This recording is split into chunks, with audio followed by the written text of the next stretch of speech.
It's very losable. That's how the Nintendo rep sitting next to me described my encounter with Amaris, one of the members of Blueberry Academy's Elite Four. Naturally, I decided to test how losable. I was already running an unfamiliar team, but I took it a step further.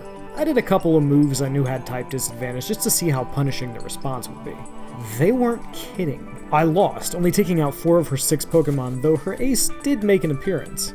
It wasn't the result I was hoping for, but I was impressed by how challenging the fight was, and how Amaris' team and decisions put the Elite in Elite Four. I may have lost, but as any trainer worth their salt will tell you, there's always the run back, and I'm looking forward to it when the Indigo Disk drops. The Indigo Disk is the second DLC for Pokemon Scarlet and Violet. Unlike the Teal Mask, you can't play it before completing the base game. This is an in-game DLC. You'll need to complete both Scarlet and Violet's main story and the Teal Mask to gain access to it. Once you do, you'll travel to an entirely new area, the Blueberry Academy, a sister school of the Naranja Academy. There, you'll reunite with some old friends, meet exciting new trainers, and battle them. Oh, and there are also some new and old Pokemon to catch too. It's all very Pokemon in all the best ways.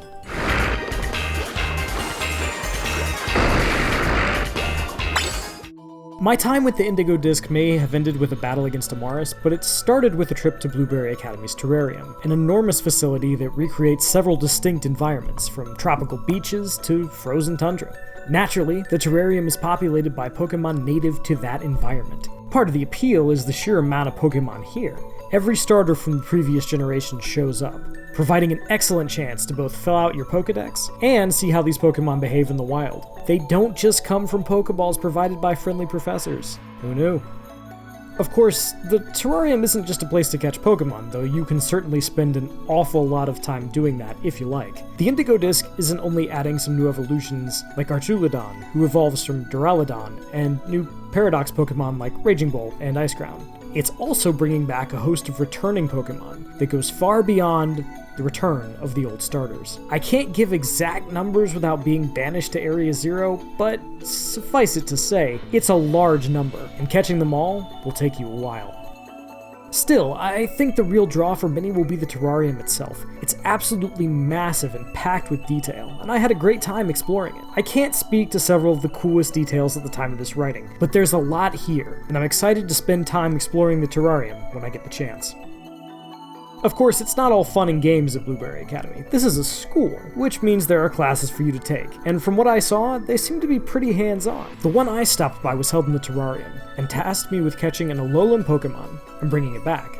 And then, of course, there are the battles. Blueberry Academy places a large emphasis on double battles, adding an extra layer to your tactical and team-building decisions, so you'd better be prepared to throw 2 Pokeballs whenever you run into an opposing trainer. I only played a handful of battles in my time with the Indigo Disk, but each one was a memorable fight that challenged me to manage my team, type matchups, and move selection.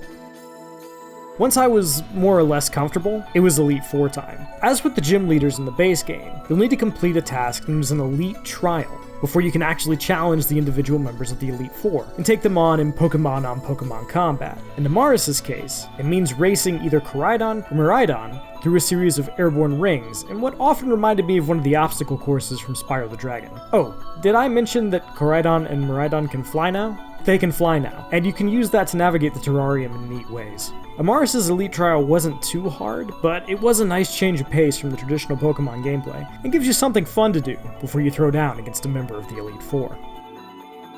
I didn't win that battle against Amaris, but it just made me more excited to get back to the Indigo Disk. With over 230 new and returning Pokemon to see and capture, an exciting environment to explore, and strong trainers to battle, the Indigo Disk seems like it's adding all the post-game content a Pokemon fan could want. I personally can't wait, which is why I fired up my copy of Pokemon Scarlet as soon as I got home. I've got a rematch to train for. For more on Pokemon, don't miss our review of Scarlet and Violet's The Teal Mask DLC, and for everything else in the world of video games, stay on IGN.